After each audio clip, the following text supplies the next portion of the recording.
You will hear people say that back in medieval times, people didn't go out adventuring. Meaning, what you see in a game like Dungeons and Dragons, with characters going out and adventuring, say, all the time, that's just not realistic. And I 100% agree in many ways with that.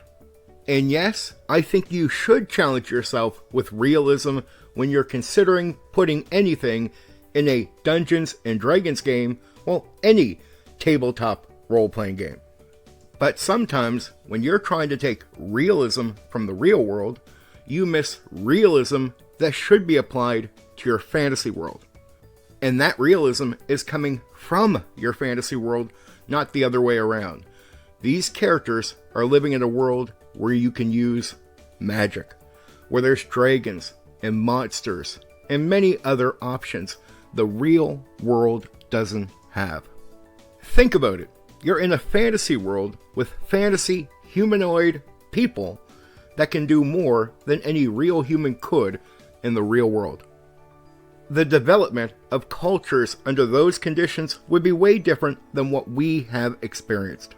Meaning, I think you can realistically, say that adventuring and some of the things that you see in a Dungeons and Dragons game could be realistic to that world because they have a different experience and a different perception of how things are to function.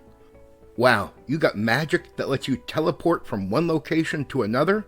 Huh, we don't have that in the real world. I guess you could travel really fast with that.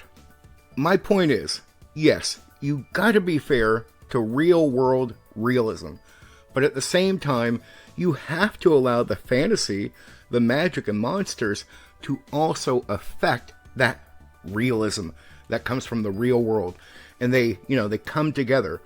And in some areas, you can ease up and say, yeah, adventuring is a thing here. And that's okay. Anyway, for now, take care.